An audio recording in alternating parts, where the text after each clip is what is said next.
जय मेरे दोस्तों, आज की इस क्लास में हम लोग एक बहुत ही इम्पॉर्टेंट चैप्टर सारणिक का एक सवाल डिस्कशन कर रहे हैं।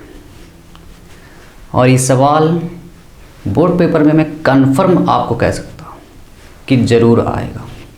यदि आप अनसॉल्व लगा रहे हैं इस समय तो आप देख रहे होंगे कि इस तरह का सवाल अव्यवविधि समीकरण को हल करना है।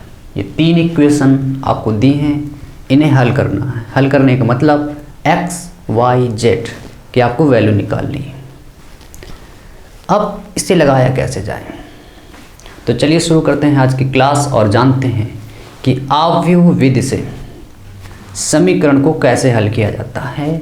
हल करने का मतलब x, y, z उसमें जितने भी चर पद लिखे हैं उनकी वैल्यू निकालना होता है। हल करने का मतलब यही होता है कि चर पदों का मान निकालना है। तो सबसे पहले क्या करना है आपको कि जो इक्वेशन लिखी है उनको आपको इस फॉर्म में लिखना है। अव्यव बना लीजिए। कोफिशिएंट लिखने हैं। कोफिशिएंट का मतलब मेरे दोस्तों x, y, z के गुणांक लिखने हैं। x के गुणे में जो है उसको लिख दो, y के गुणे में जो है उसको लिख दो और z के जो गुणे में है उसको लिख दो। इसको कहते हैं कोफिशिएंट, मतलब उसके गुणांक। केवल गुणांक लिखने हैं, x, y, z नहीं। जैसे एग्जाम्पल से समझाता हूँ। x का मान यहाँ कितना है? 2। x का गुणांक 2 है।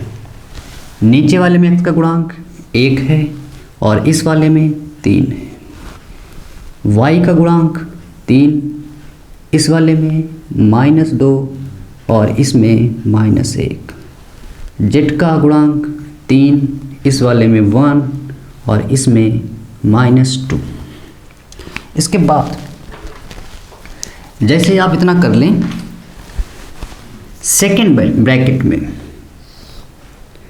आपको x, y और z लिख देना है और इक्वल का साइन लगाकर इसके बाद राइट हैंड साइड की जो वैल्यू लिखी हैं उनको लिख देना है विद साइन। 5, -4 और 3। जो बच्चे मेरी इस वीडियो तक देखने पहुँचे, आपने भले ही सारणिक ना पढ़ी हो, अव्यव ना पढ़ी हो, लेकिन मैं आपको गारंटी दे रहा हूँ यदि आप ये पूरा वीडियो देखते हैं अंत तक तो 8 नंबर का सवाल आप जरूर कर आएंगे।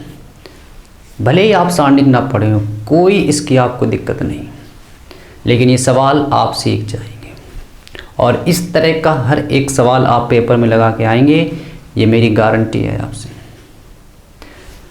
जितना मैं बता रहा हूँ आपको हर सवाल इसी तरह लगाना है, विश्वास रखिए मेरे ऊपर। सबसे पहले आपको क्या करना है, हमेशा की बात बता रहा हूँ, जब भी इस तरह का सवाल आए आप आंख मूंद के इस तरह स्टेप को फॉलो करिए और आंसर तक आप जरूर पहुँचेंगे। 8 नंबर आप जरूर पाएंगे। कैसे करना है, सबसे पहले आपको एक बड़ा ब्रैकेट बनाना है, x, y, z के उसके गुणांक लिख देना है दूसरे ब्रैकेट में। और जिस तरह बनाया है आप एक सवाल को अच्छे से करिएगा, कॉपी में नोट करिएगा, उसको बार बार फिर लगाइएगा, आप सीख जाएंगे। इसके बाद आप बुक से 2-3 सवाल लगा के उसको ट्राई करिएगा, ठीक है। इसके बाद आपको हमेशा एक सवाल बता रहा हूँ, हर सवाल में इसी तरह करना है। x, y, z लिख लेने, इक्वल को साइन लगाना है हमेशा और दूसरे लास्ट में बिल्कुल राइट हैंड साइड आपको जो वैल्यू दी गई उनको लिख देना है विद साइन। विद साइन का मतलब जैसा उसका मान है, माइनस में माइनस में लिख दो, प्लस में प्लस में लिख दो, कोई दिक्कत नहीं। यहाँ तक इतना बनाना सीख जाइए। इसके बाद दूसरा स्टेप, इस वाले स्टेप को आपको जो इतना बड़ा लिखा है उसको आपको a मान लेना है। इनटू का साइन है इसके बीच में, उसको लगाइए। इस वाले ब्रैकेट को पूरे को a माना गया है, इनटू का साइन, और इस वाले को कैपिटल X मान लीजिए, इक्वल का साइन, और इसको आप b मान लीजिए। जैसे आप इतना कर लें, और मैं फिर से आपको बता रहा हूँ, हमेशा कोई भी सवाल आ जाए इस तरह आपको करना यही। जैसे आप इतना लिख लें, इस ए को उधर ले जाएंगे। अब इसको उधर क्यों ले जा रहे हैं? क्योंकि जिसकी वैल्यू निकाली जाती है उसको हमेशा अकेला किया जाता है। यहाँ पर हम लोग एक्स वाई जेड की वैल्यू निकाल रहे हैं, मतलब इस टर्म की वैल्यू निकाल रहे हैं। इसको आप अकेला कर रहे हैं, इस ए को उधर ले जाइए। जैसे ये ए उधर जाएगा तो b अपॉन ए आ जाएगा। अब ये ए ऊपर जाएगा क्योंकि इसकी पावर 1 है, ऊपर जाएगी पावर माइनस की हो जाएगी, जिसको हम लोग पढ़ते हैं a inverse b। a inverse b, a ऊपर जाएगा तो a इनवर्स बन जाएगा, इसको इनवर्स पढ़ लेते हैं। और आगे क्या लिखा था उसमें b। आप चाहें तो यहाँ पे एक लाइन कम कर सकते हैं, इस लाइन को आप हटा सकते हैं, डायरेक्ट ये लाइन ले सकते हैं, सीधे ये नीचे जाएगा, ऊपर चला जाएगा, इन्वर्स हो जाएगा। लेकिन स्टेप बाय स्टेप सीखिए, क्योंकि आप यूपी बोर्ड का एग्ज़ाम दे रहे हैं। यहाँ पे शॉर्ट ट्रिक का कोई काम नहीं है, आप शॉर्ट से लगा देंगे उसका कोई नंबर नहीं मिलेगा। 8 नंबर फर्जी थोड़ा दे देगा इससे। इतने आ गए। जैसे ही आ जाएं, आप देख रहे हैं यहाँ पे ए का क्या निकालना है, इन्वर्स। मेन जो काम यहाँ पर अब उठता है वो यहीं से चालू होता है सवाल, इन्वर्स निकालना। अब इन्वर्स कैसे निकाला जाए, पहले आप उस ए का मान लिख लीजिए कि इस ए का मान है क्या। आप देख रहे हैं ए की जगह हम लोगों ने ये लिखा है, इस मान की जगह क्या लिखा गया, ए लिखा गया, तो आप ए को नोट कर दीजिए। ए का मान क्या है, पूरा मैं ये मान लिख रहा हूँ ए का। ए इक्वल सारणिक में 2 1 3 2 1 3 3 minus 2 minus 1 3 minus 2 minus 1 3 1 minus 2 3 1 minus 2। पूरा इसको नोट कर दिया गया। हमेशा आपको इसी तरह लगाना है हर सवाल, ए की पूरी वैल्यू लिख दी गई है, ठीक है। इसके बाद आपको A11 A12 ये सब निकाल लें। इसको आप कहते हैं A11 A12 A13। क्यों कहते हैं इसका रीजन समझ लेते हैं। चलिए यहाँ पर आपको बता देता हूँ, इसको ऐसे लिखते हैं A11 A12 A13 21 22 23 31 32 33। चाहे तो आप इसको नोट कर लीजिएगा। आप देख रहे हैं जो पहली जो लाइन है, जो पहली लाइन है, जो सीधी सीधी लाइन है, इसको बोला जाता है पंक्ति। और जो खड़ी खड़ी लाइन है इसको बोलते हैं स्तंभ। जैसे ये जो आप लाइन देख रहे हो ना, ये वाली, इसको बोलेंगे पहली पंक्ति। पंक्ति को इंग्लिश में कहते हैं रो। तो R1 मतलब पहली पंक्ति। ये दूसरी पंक्ति मीन्स R2 रो। तीसरी पंक्ति R3। और जो आप खड़ी खड़ी लाइन देख रही हैं इसको कहते हैं स्तंभ, मतलब C1। और ये दूसरा स्तंभ C2, ये तीसरा स्तंभ C3। स्तंभ जिसे इंग्लिश में कहते हैं हम लोग कॉलम, यानी कि C से इसको डिनोट करते हैं। तो ये पहला स्तंभ, पहला पंक्ति R1, दूसरी पंक्ति R2, तीसरी पंक्ति R3। पहला स्तंभ C1, दूसरा स्तंभ C2, तीसरा स्तंभ C3। मेरे दोस्तों, हमेशा किसी भी एलिमेंट की स्थिति को बताने के लिए पहले उसमें पंक्ति लिखी जाती है, बाद में उसका स्तंभ लिखा जाता है। जैसे ये वाला एलिमेंट मतलब अवयव, मुझे बताना है कि किस स्थिति में है, इसका स्थान कहाँ पे है। तो कैसे बताएंगे, आप मुझे बताइए ये किस पंक्ति में है। पहली पंक्ति में तो 1 लिख देंगे। किस स्तंभ में है, स्तंभ गिनाते खड़े खड़े, तो पहला स्तंभ, दूसरा स्तंभ, तीसरा स्तंभ, मतलब ये पहली पंक्ति का है और तीसरा स्तंभ का है, इसलिए यहाँ पर A13 लिखा है। पंक्ति को पहले लिखना है, स्तंभ को बाद में लिखना है। एक और एग्जाम्पल से, जैसे ये वाला एलिमेंट देखते हैं किस पंक्ति में। पंक्ति सीधी सीधी गिनी जाएंगी। किस पंक्ति में है, पहली पंक्ति, दूसरी पंक्ति और ये तीसरी पंक्ति। तो तीसरी पंक्ति में है और किस स्तंभ का है, स्तंभ खड़े खड़े, पहला स्तंभ, दूसरा स्तंभ, तो किस स्तंभ का, दूसरे स्तंभ का, यानी A32 तीसरी पंक्ति दूसरे स्तंभ का है। अब एक बार पूरा इसको पढ़ लेते हैं। आप मुझे बताओ ये कौन सी पंक्ति है, ये वाली कौन सी पंक्ति है? पहली पंक्ति है। पंक्ति को पहले लिखा जाएगा, तो आप देखिए सभी में पहला अक्षर पता है क्या लिखा है? 1 1 1, मतलब सबकी पहली पंक्ति। इसके बाद स्तंभ लिखते हैं, स्तंभ खड़े खड़े गिने जाते हैं। तो पहला स्तंभ है 1 मतलब 1, दूसरा स्तंभ है मतलब 2, तीसरा स्तंभ है तो यहाँ पे क्या लिख दिया गया 3। ठीक है, इसके बाद ये क्या है? दूसरी पंक्ति। तो दूसरी पंक्ति के लिए देखो आप सब क्या लिखा है? 2 2 2 लिखा है। अब किस स्तंभ का है इसको कैसे चेक करेंगे? खड़े खड़े गिन लो। पहला स्तंभ, दूसरा स्तंभ तो सब में 2 लिखा है, तीसरा स्तंभ तो लास्ट में देखो सब में क्या लिखा है? 3 लिखा है। तो उम्मीद कर रहा हूँ आप ये समझ गए होंगे। ठीक है, एक बार प्रैक्टिस कर लेना, अच्छे से आ जाएगा। इसके बाद अब आपको A11 निकालना है। A11 का मतलब पहली पंक्ति पहला स्तंभ। तो जिसकी वैल्यू निकाल रहे हैं उसकी पंक्ति और स्तंभ के दोनों ही अवयव हटा देने हैं। गौर से सुनिएगा मेरी बात यहाँ पर कि जिस एलिमेंट का हम लोग मान निकालने वाले हैं उसकी पंक्ति और स्तंभ दोनों को हटा देना है। कैसे हटाएंगे? जैसे पहली पंक्ति पहला स्तंभ, तो आप जानते हैं A11 ये है, तो इसकी पंक्ति के अवयव हटा दीजिए, स्तंभ के अवयव हटा दीजिए। पहली पंक्ति हट गई और पहला स्तंभ हट गया। A11 का मानिए। अब जितने भी एलिमेंट बचेंगे, जितने भी अक्षर बचेंगे, उनका तिर्यक गुणा कराएंगे, क्रॉस मल्टीप्लिकेशन कराया जाएगा। क्रॉस मल्टीप्लिकेशन कैसे कराएंगे? एग्जाम्पल से देखते हैं। हमेशा इधर से इसका गुणा पहले कराएंगे, इधर से इधर की गुणा पहले कराएंगे। तो माइनस माइनस का गुणा प्लस, माइनस माइनस का गुणा प्लस, और 2 का गुणा 2 से क्या आएगा? 4। इसके बाद जब इधर से इसका गुणा कराने जाएंगे तो हमेशा आपको बीच में माइनस लगाना है। एक माइनस पहले लगा लेना है। तो एक माइनस लगा लेंगे। कब? जब इसका गुणा हो जाए तो क्या लगाएंगे? फिर माइनस लगा देना है। किससे? इसके गुणा कराने से पहले। अब गुणा कराओ।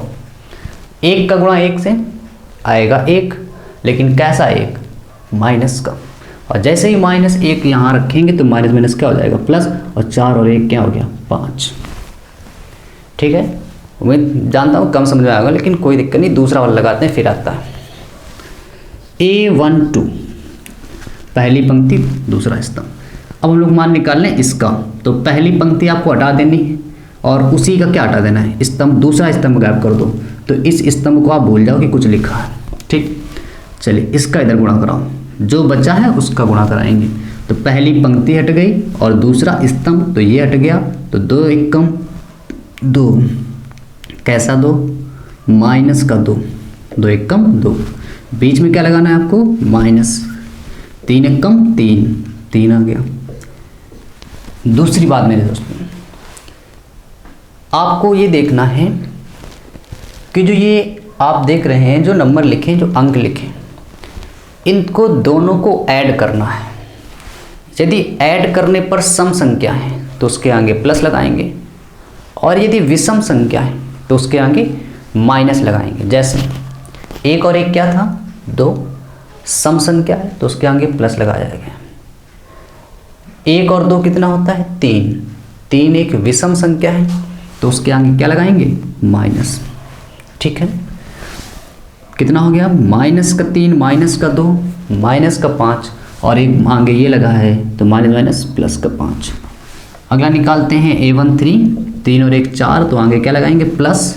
अब पहली पंक्ति के बंद कर देना है और तीसरे स्तंभ को बंद कर देना है।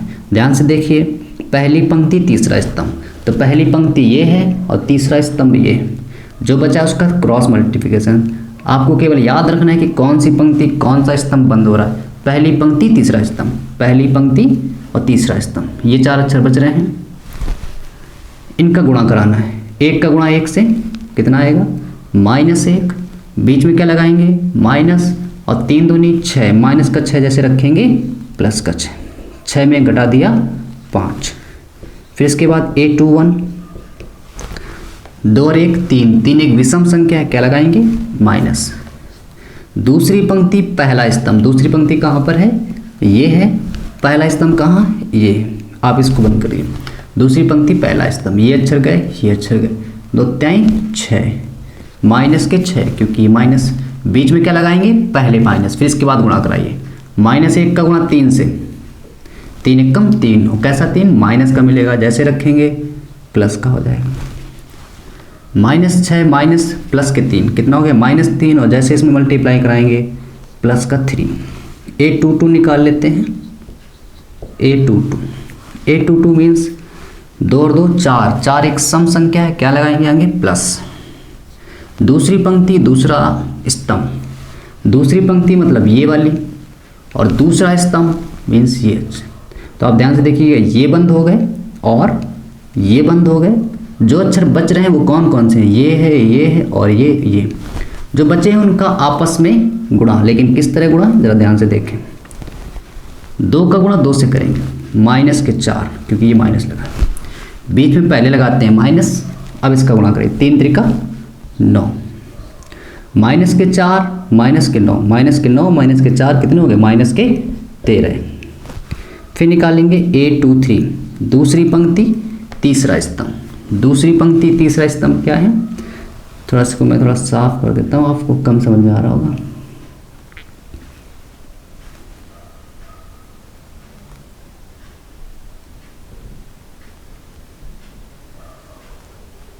चलिए, दूसरी पंक्ति तीसरा स्तंभ, दूसरी पंक्ति आप देख रहे हैं ये है, और तीसरा स्तंभ आप देख रहे हैं ये है। आपको ध्यान रखना है कि ये और ये बंद जो बचे हैं उनका क्रॉस मल्टीप्लाई, 1 का 2 से, माइनस का 2, और बीच में क्या लगाएंगे माइनस, 3 3 9, 3 2 क्या होता है 5, आगे क्या लगाना चाहिए था माइनस।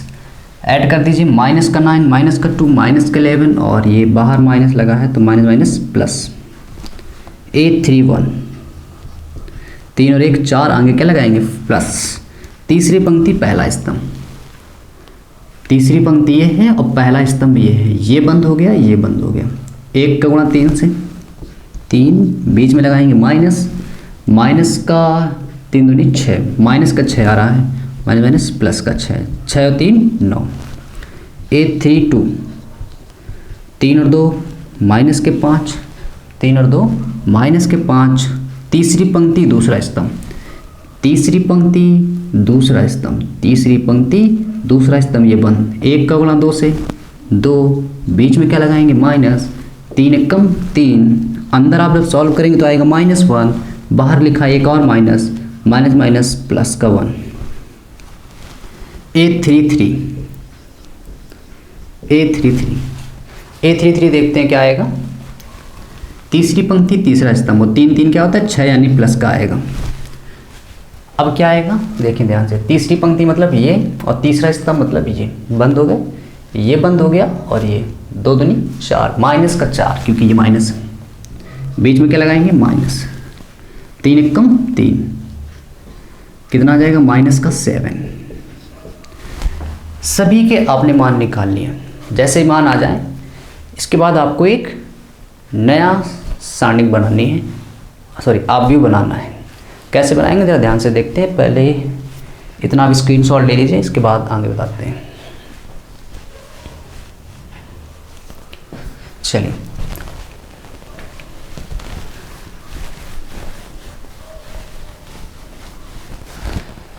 जैसे आप इतने के मान निकालने, एक सी लिख सकते हैं, उसको सारणी को आप भी को सी कह सकते हैं। क्या आया है पहला एलिमेंट 5, फिर क्या है 5, और इसके बाद फिर से 5, फिर 3, माइनस के 13, 11, 9, 1, -7। आप उसको ऐसे लिख दीजिए। इसके बाद इसका करना है परिवर्त। परिवर्त की आपकी एक पूरी एक्सरसाइज है, लेकिन कुछ नहीं होता है परिवर्त। जो पंक्ति है उसको स्तंभ कर देना है, और जो स्तंभ है उसको पंक्ति कर देना है। यदि नहीं समझ में आया, हिंदी भाषा में समझते हैं। जो खड़ी लाइन है उसको पट कर देना है, पट जानते हैं ना, बिल्कुल सीधा। और जो पट लाइन है, बिल्कुल जो सीधी लाइन है, उसको क्या कर देना है, खड़ी लाइन कर देनी है। ठीक है, जैसे ये आप देख रहे हो खड़ी लाइन, इसको बिल्कुल क्या कर देना है, पट कर देना, लिटा देना है। तो जैसे ही पट करेंगे, परिवर्त को दोस्तों डैश से दिखाते हैं। क्या आएगा, 5 3 9। ध्यान से देखो तो आप पहले ये खड़ी लाइन थी, अब कैसी होगी, पट। फिर क्या, 5 - 13 1, फिर 5 11 -7। ठीक है, तो ये आ गया परिवर्त, और इसी को दोस्तों कहते हैं adjoint of A. Adjoint of A, ये है एडजॉइंट ऑफ ए। बस सीखते रहिए एक सवाल से, क्योंकि आप बोर्ड पेपर के काफ़ी करीब हैं। पूरा मेथड नहीं बताया जा सकता, अगली वीडियो में बताने की कोशिश भी करूँगा। अगर आपको लगता है मेथड बताया जाए तो आप कमेंट करिएगा, मैं पूरा डिटेल से बताता हूँ। ये हो गया एडजॉइंट ऑफ ए। इसके बाद आपको एक मॉडुलस ऑफ ए निकालना होता है, और मॉडुलस ऑफ ए कैसे निकालते हैं इसको सीखते हैं।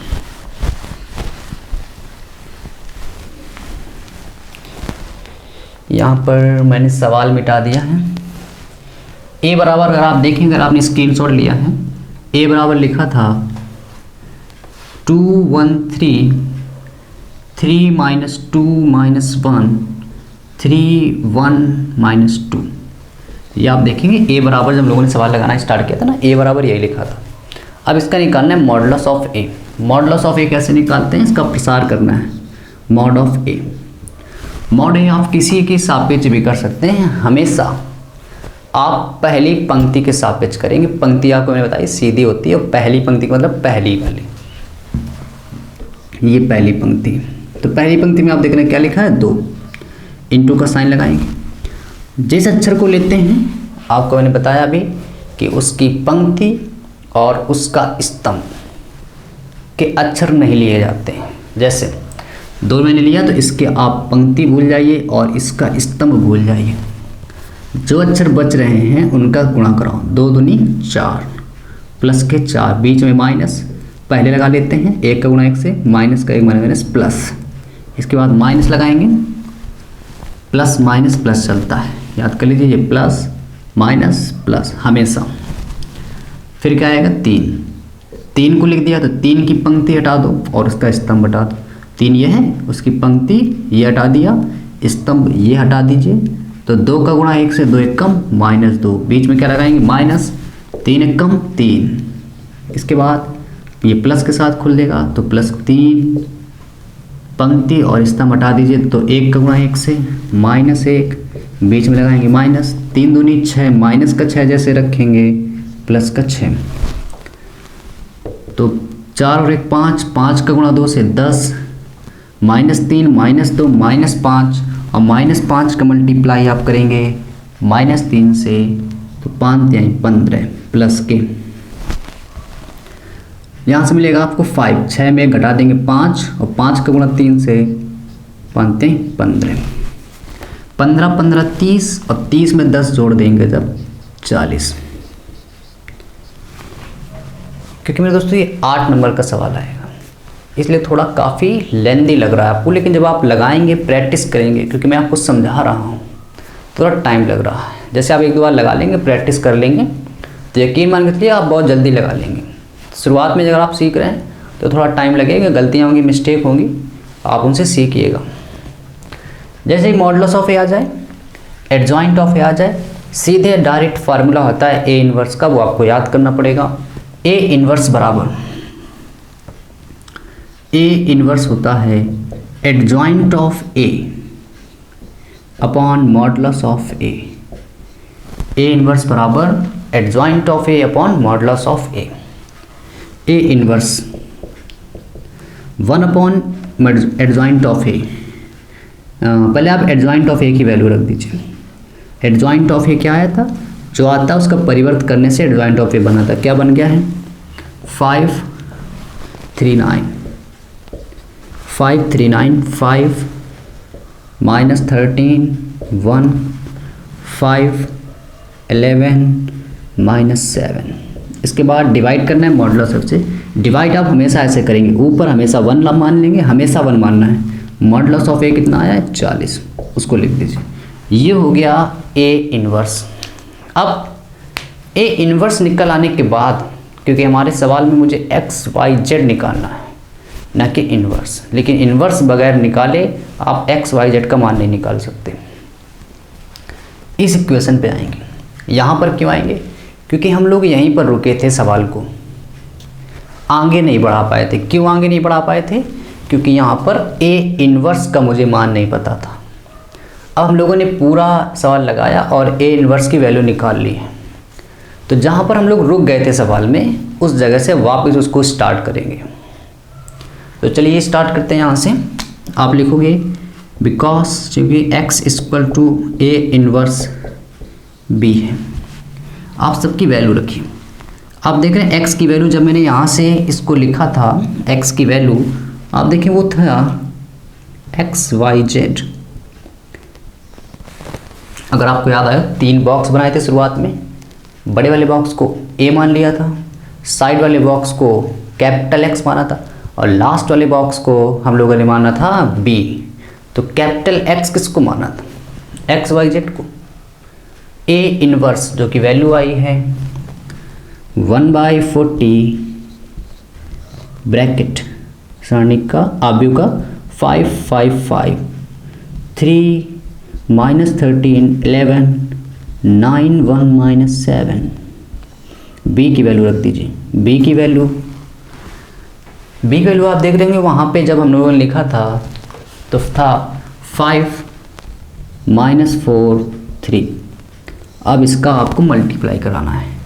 मेरे दोस्तों मल्टीप्लाई कैसे कराना है इसको भी आप सीखें। तो इधर मैं मिटा देता हूँ।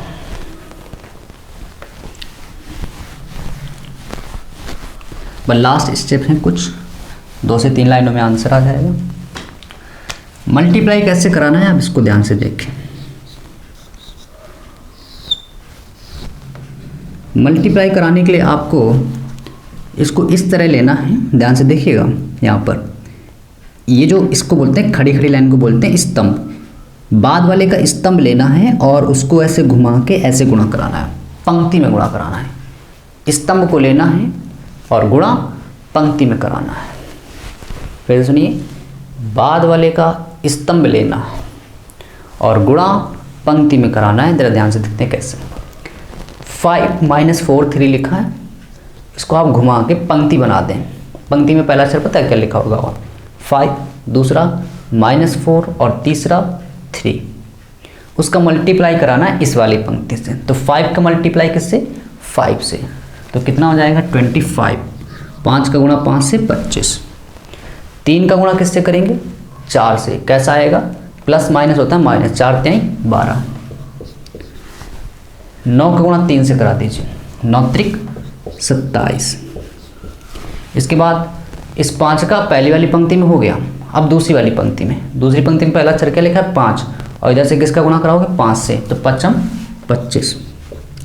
बीच में क्या है? माइनस, और -13 का गुणा किससे कराएंगे? -4 से। अगर आपको कठिन लग रहा है तो आप पता है क्या करिएगा, आपको ट्रिक बताता हूँ। आप ये जो 5 है ना, इसको ऐसे ऊपर लिख दो। -4 है ना, इसको ऐसे लिख दो। 3 है तो इसको ऐसे लिख दो। बस सब में गुणा कराओ। 5 का गुणा 5 से 25, 4 3 12, 9 त्रिक 27। पहली लाइन में हो गया। दूसरी लाइन में 5 का गुणा 5 से 25, माइनस माइनस का गुणा प्लस, 13 चौको 52 और 3 एकम 3। 5 का गुणा 5 से 25, 11 का गुणा 4 से 44 और 7 का गुणा 3 से 21। इनको आपको ऐड करना है। जैसे ही ऐड करेंगे, और आप देख रहे हैं एक लाइन, हाँ 1/40, 1/40 छूट गया है तो 1/40, ठीक है। 1/40 आपको ऐसे लिख देना। इन दोनों का मल्टीप्लाई करा दिया, 1/40 लिखा। हमेशा इसी तरह सारे सवालों को लगाना है। तो 1/40 देखिए, आप पहले इसको ऐड कर लीजिए।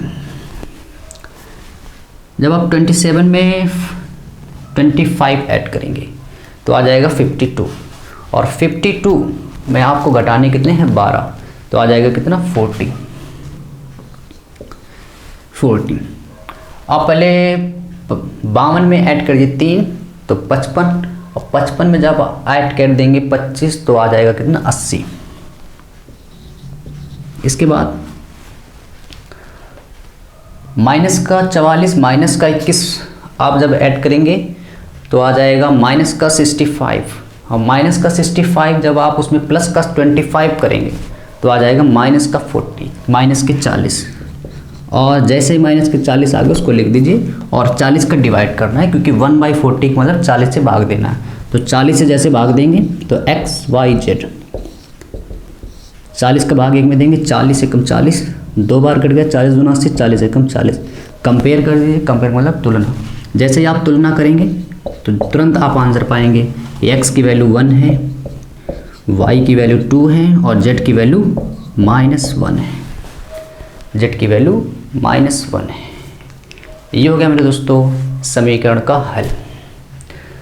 अब आप अपने आंसर को चेक भी कर सकते हैं कि जो हमने आंसर निकाला है क्या वो रियल में सही है, क्योंकि 8 नंबर की बात है। तो चलिए आंसर आपको चेक करना सिखाता हूँ। आप अपने आंसर को बिल्कुल सटीक भाषा में चेक कर सकते हैं कि मेरा जो आंसर आया है XYZ की जो वैल्यू आई है क्या वो सही है कि नहीं। इसके लिए आपको हमेशा अपने जो वैल्यू आई है क्वेश्चन में जाके XYZ की वैल्यू रखना है। अगर वो राइट हैंड साइड की जो वैल्यू है उसके बराबर आ जाता है तो आंसर बिल्कुल सही है। जैसे समझाता हूँ आपको, इसकी राइट हैंड साइड की वैल्यू को आप लिखिए। क्या लिखा है 2x + 3। आपको ये करना नहीं, केवल मन में आपको ये कैलकुलेशन करनी है आपको। जैसे x की वैल्यू कितनी है, ये 1 यहाँ पे रखेंगे, 1 का मल्टीप्लाई 2 से 2, ठीक है।